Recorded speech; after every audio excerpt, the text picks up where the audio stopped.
Saudações, queridos amigos, tudo bom com vocês? Como é que tá a jornada lendária de vocês? Tá tedioso? Tá bom? Tá ficando bom? Não tá muito bom? Hoje vamos falar de símbolos, né? De amuletos mágicos, né? Eu vou falar dos principais, né? O que as pessoas costumam utilizar como amuleto, como pingente, né? E para começar já, eu gostaria de falar daqueles que a gente não deve utilizar, né? O primeiro da minha lista, que nós não devemos utilizar de forma alguma, é o crucifixo, né? O crucifixo católico. Por um motivo básico, né?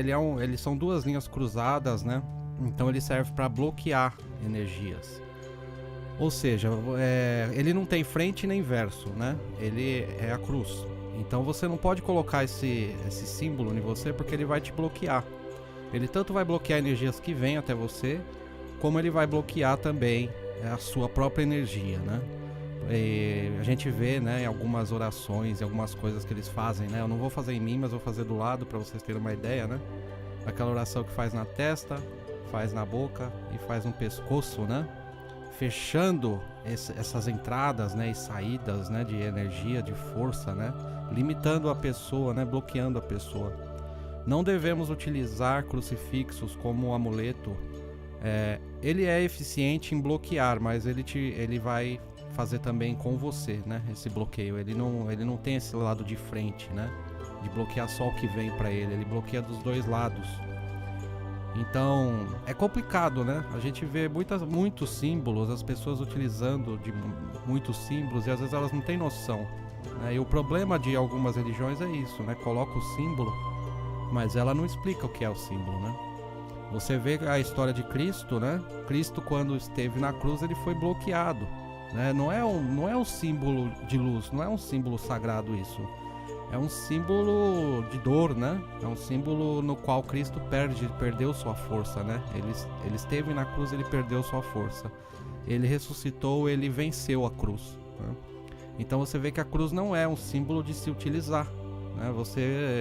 Basicamente você está se crucificando, né? Você está limitando as suas forças, né? Com a cruz, qualquer sacerdote mal intencionado tem um ponto a mais para te dominar, porque você está bloqueado. Então, para a pessoa te dominar já é um passo a mais, né? Eu não estou dizendo que eles tenham a má intenção, né? Eu acredito que eles saibam sim do simbolismo e o que significa, mas é isso, né? Hoje ninguém tem mais a noção, né, do que é o que não é um símbolo, né?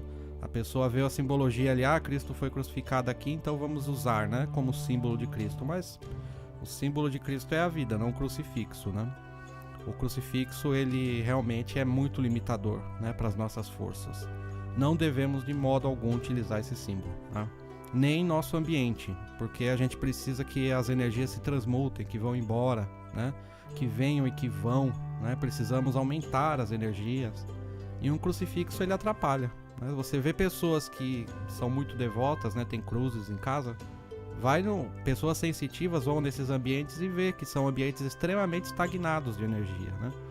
Então realmente é bloqueador esse símbolo.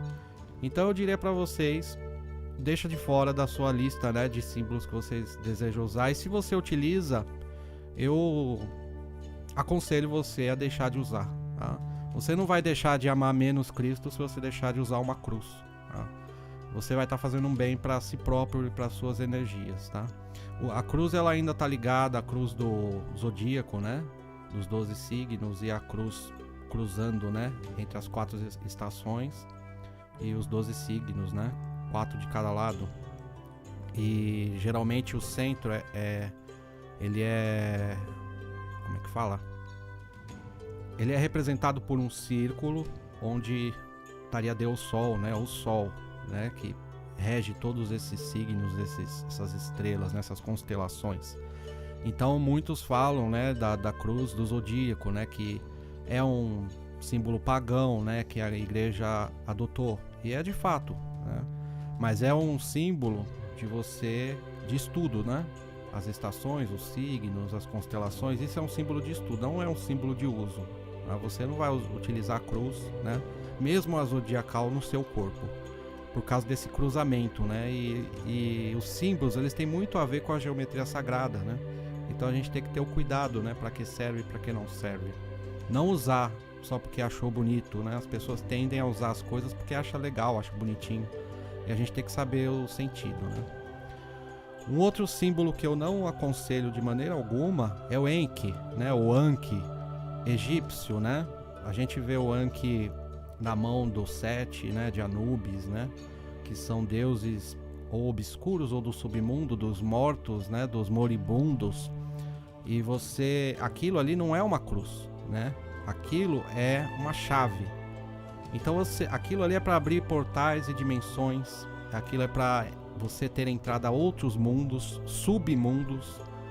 Então aquilo não é um amuleto de você utilizar no seu corpo. Aquilo é um símbolo ritualístico, né? Para você acessar algumas egrégoras e algumas dimensões, né? Eu dou exemplo aqui, ó, do meu cajado, né?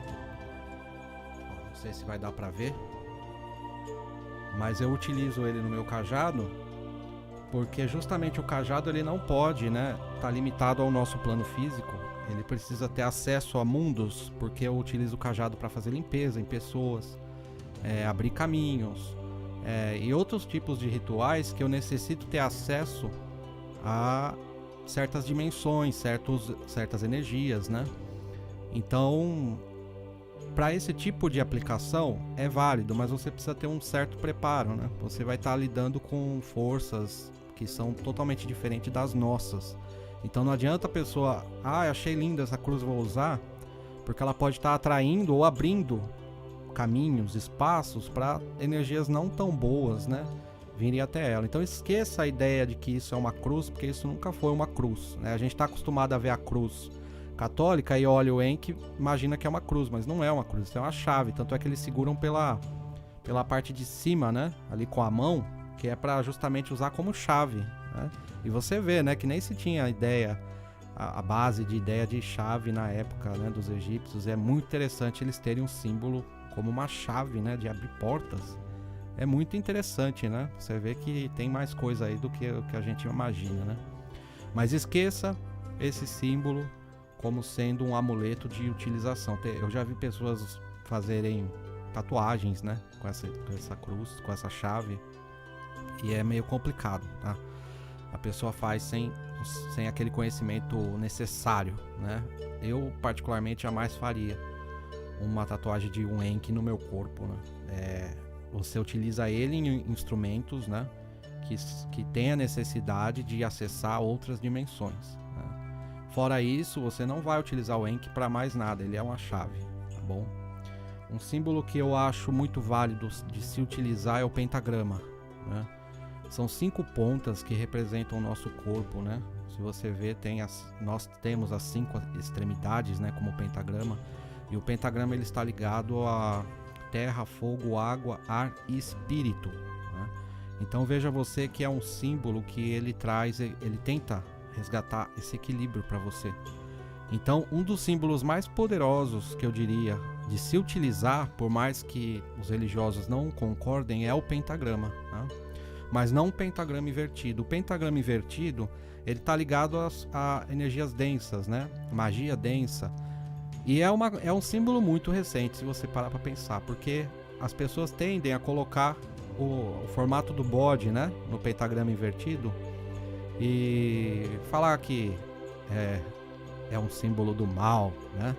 Só que a gente vê que existe cruz invertida também, né? E não quer dizer que os católicos gostem de cruz invertida.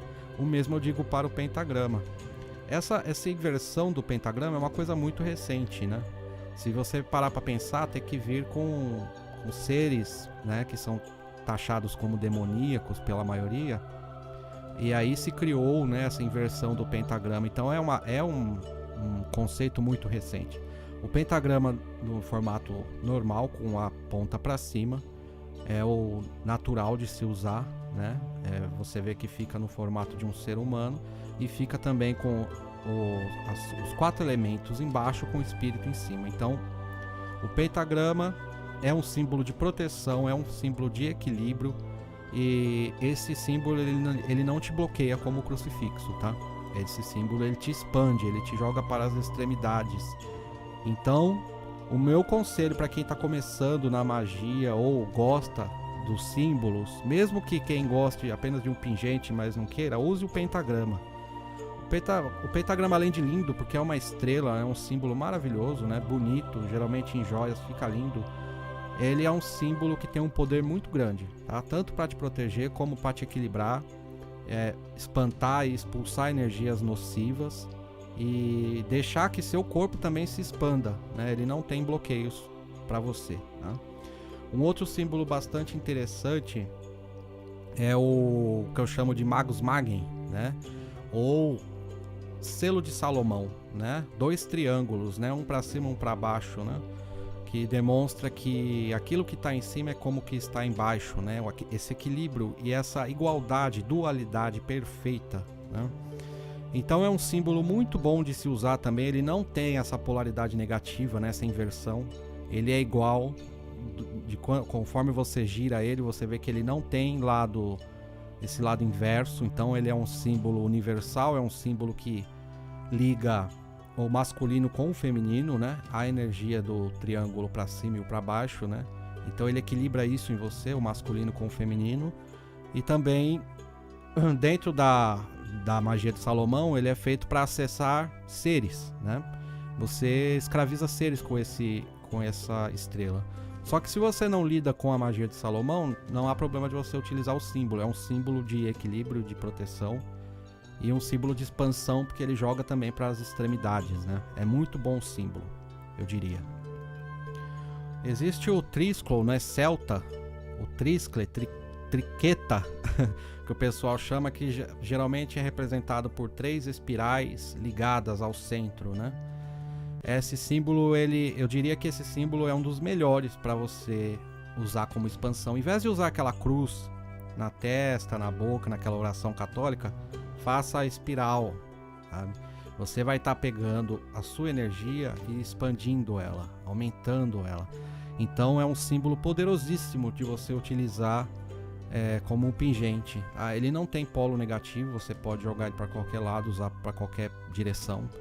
E é um símbolo de expansão, né? De dentro para fora. Começa pequeno e expande. Então esse é o movimento das galáxias, né? Está ali muito ligado aos movimentos celestes. Você vê que a galáxia, né?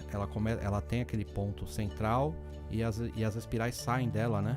Para as extremidades. Então os celtas, eles já tinham essa ideia, né? De ver essa geometria, né? Sagrada nas coisas. Existe também na natureza muito de espirais, né? Eu vou colocar algumas imagens para vocês verem, tá? E então, se tem um símbolo maravilhoso, divino, né, com uma simbologia incrível para se usar, seria esse, tá? Um símbolo que realmente te pega do teu núcleo, né, e te coloca essa expansão, né? É um símbolo também de proteção, tá? Porque aquilo que se expande ele não se retrai, então você vai ficar ele coloca a sua energia em constante evolução, né?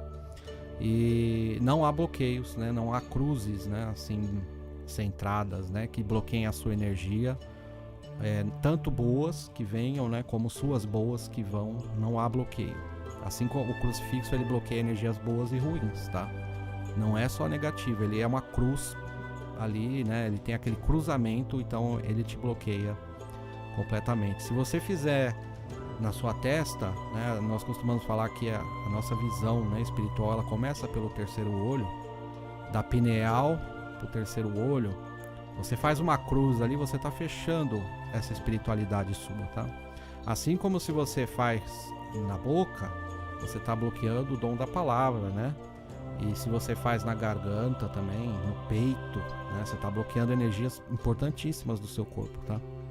Então evitem, né? Evitem fazer a cruz. Mentalizem, não precisa fazer com a mão. Quando você pensar, mentaliza um pentagrama na sua frente, você já tá muito protegido, tá? E sem atrapalhar a sua própria energia, tá? Todo o símbolo que você quiser fazer, pode fazer mental, tá? O mental é uma das ferramentas mais importantes que temos, né? Inclusive há um equívoco, né? Na Bíblia fala, né, que no princípio era o verbo, né? E o que é verbo, se não a palavra, né? Então no princípio era a palavra, o verbo. Mas de onde provém o verbo, né? Qual ser que não tem pensamentos consegue falar alguma palavra? Então no princípio, né, como os hermetistas, né, como o hermetismo diz, né, no princípio era o pensamento. Tudo provém do pensamento e não do verbo. O verbo é a consequência do pensamento, né, da formulação do pensamento. O que eu estou dizendo agora já foi processado no meu pensamento, na minha mente. Senão eu não diria, né? Então, se existe um princípio de tudo isso, né, criado por um ser ou por uma força, esse princípio partiu do pensamento, aí não do verbo. Apesar que há, né, pensamentos, né, e claro, a gente analisa o universo e imagina que o universo foi criado de uma outra maneira, né, e não através da criação propriamente dita por alguém, por um ser, né? A gente imagina Deus como uma força, né, e não como uma entidade. Mas isso é um detalhe, né? Apenas querendo ilustrar a ideia do princípio ser o verbo, um equívoco que é, né? Não quer dizer que a pessoa que escreveu ela errou. Na verdade, pense você quanto essa pessoa na época dela teve que se aprofundar para chegar a essa conclusão, né? Então era um sábio, né? A pessoa que escreveu isso era um sábio. Só que ele estava limitado, né, ao conhecimento que ele tinha, e a profundidade que ele foi até o verbo, né? Ele não conseguiu analisar que antes do verbo existe mais um processo, né? E existe, né? Impossível haver verbo sem haver a consciência, né? Não tem possibilidade. Então, meus queridos, dentre os símbolos que eu aconselho vocês, eu vou pegar aqui meu caderno das sombras, são esses aqui, ó. O pentagrama, o trísclo e o selo de Salomão, tá? Existe a diferença da estrela de Davi, né, dos judeus, com o selo de Salomão. Ui, quase caiu aqui. A estrela de Davi, ela é um símbolo que já é todo grudado, né? Ele não é cruzado, e o selo de Salomão ele é entrelaçado. Eu vou colocar o exemplo também para vocês verem, tá? Então, se você não quer partir pro judaísmo, utilizem o selo de Salomão, tá? Não a estrela de Davi. Utilizem o símbolo entrelaçado, tá bom? Tem essa simbologia mística, tá? E deixa eu ver se tem mais alguma coisa. Eu acho que por enquanto é só. Tem muita coisa, né? Símbolos eles têm. A gente tem símbolos aí de tudo, né? Esses seriam os principais. Existe também aquele da deusa, né? Que seria uma lua para um lado, um círculo central, uma lua para o outro, né? O símbolo da deusa, que está ligado às fases lunares, né? Você tem a lua crescente, a lua cheia e a lua minguante, né? E tem a simbologia da deusa, né? Sendo a jovem, a mãe, né? A grávida, a lua cheia, e a minguante, né? Que é a deusa anciã, né? Que quando a lua está minguando, né? Essa é uma simbologia linda, né? Maravilhosa. Pensa você, os nossos ancestrais, observando uma coisa dessa e chegarem a uma conclusão dessa, né? Que pode ser representado aí a fase de uma vida, né? O crescimento, a multiplicação, né? E minguando, né? Chegando à velhice, e a lua nova, né? Sendo a morte e o renascimento. É maravilhoso, né? É lindo. É um símbolo extremamente pagão, né? Ligado às bruxas. Então eu não citei ele aqui agora, porque é muito específico para quem realmente gosta, né? De magia, né? De paganismo. Por isso que eu não citei. Eu tô falando esses símbolos porque são símbolos bem ecléticos, né? As pessoas que gostam e que querem se proteger, elas podem utilizar sem problema esses símbolos, né? E aquele símbolo da lua fica mais para aquelas bruxas mesmo, mais dedicadas, né? Que tem devoção às forças da natureza e observam, né? As fases lunares, né? O símbolo da lua é mais como uma devoção e mais como uma representação desse paganismo primordial, né? Primitivo, essa coisa mais ancestral, tá? Ele tem conotações ligadas à deusa, à lua, mas ele não tem uma proteção específica, né, acionada nesse símbolo, né? Esse é um símbolo ritualístico. Se você quer proteção, o mais indicado seria o pentagrama, né, por estar ligado realmente às forças da natureza e ao espírito, né? Então, 5 elementos ativados nesse símbolo e colocado em você, né, colocado como um pingente, alguma coisa, ele vai estar buscando, né, através de você mesmo, né, esse equilíbrio e essa expansão, né, de coisas boas em você. E de quebra ele protege a qualquer energia de frente, né, que venha ao seu encontro, né. O pentagrama ele bloqueia essas forças e não permite, né, que chegue até você. Então, conselho de hoje para quem está iniciando é pentagrama, tá? Quem é mago, né, quem está começando aí na magia, utilizem o selo de Salomão. É um símbolo incrível, poderoso, né? E também tem esse equilíbrio que o pentagrama tem. E tem essa força de bloqueio também, né? Então, é um símbolo muito interessante para quem quer realmente trilhar a magia. Quem quer ter uma vida, ou quem tem uma vida normal, né? Simples, uma vida lendária, mais cotidiana, utilizem o pentagrama, tá?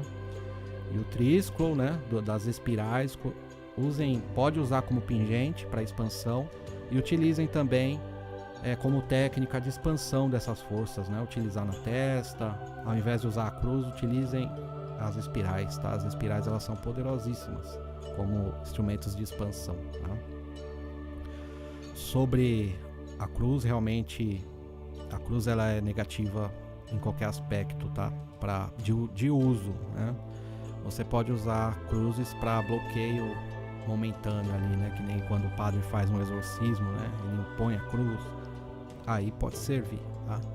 Como instrumento de uso negativo, tá? Os padres, eles são, tá? Magos, tá? Eles são magos. Você vê que toda a ritualística está baseada no paganismo, né? Eles são bem ligados à magia. Só que eles são magos tediosos. Eles estão ligados àquela liturgia, né? Aqueles mesmos ritos, e não há mudança nesses ritos, né? Então os magos, os padres magos, né? Eles seguem aquele padrão e não saem daquele padrão e não há expansão, né? Mas não posso dizer que eles não são magos. Eles são magos sim, né? Eles seguem rituais. Quem segue ritual é mago ou bruxa, né? Então eles são sim ligados, né? Também indiretamente, porque eles não assumem, mas indiretamente a magia, né?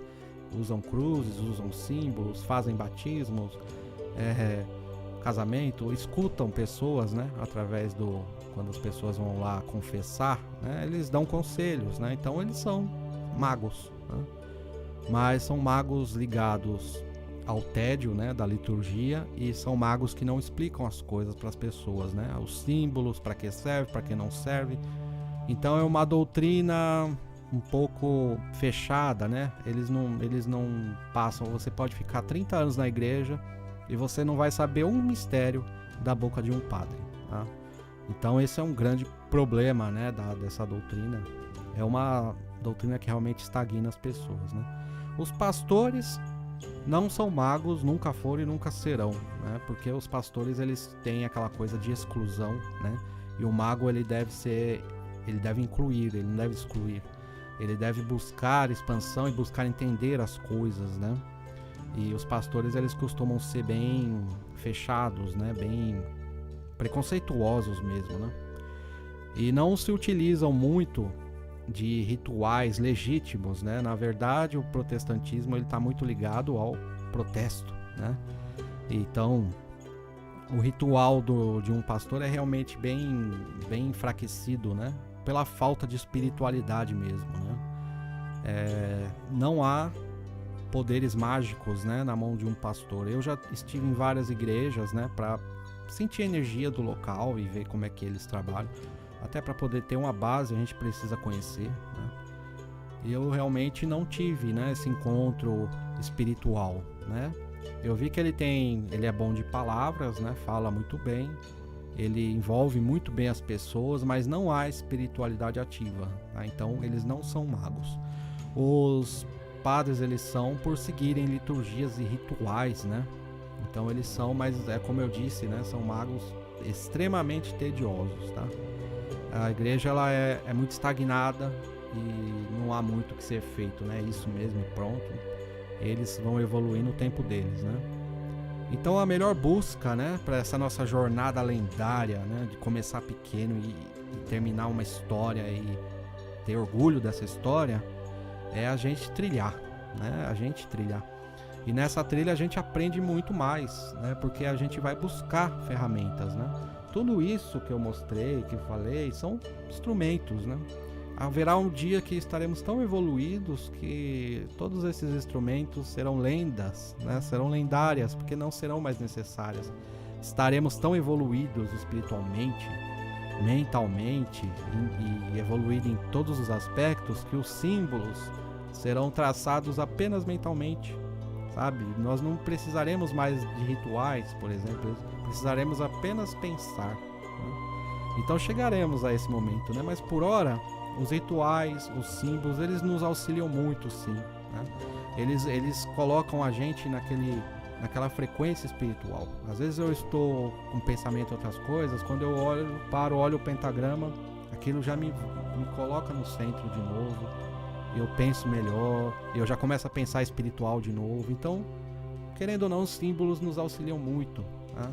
Eles servem como essa âncora, né? Como esse ponto entre você estar disperso e entre você estar espiritual, né? Os altares também, né? Tem pessoas que não gostam de altar, religiões não gostam de altar. Eu gosto de altar porque é um ponto na minha casa que eu me aproximo e minha vibração já vai mudando. Sabe, eu tô pensando em N coisas da minha vida. Quando eu tô indo pro meu altar, eu já olho pro meu altar, já começo a ficar espiritual. Quando eu me aproximo do meu altar, eu já tô em uma outra frequência. Isso não é bom? Claro que é bom. É ótimo, né? Então é tudo questão da gente analisar com o ponto de vista certo, né? O que é bom e o que não é.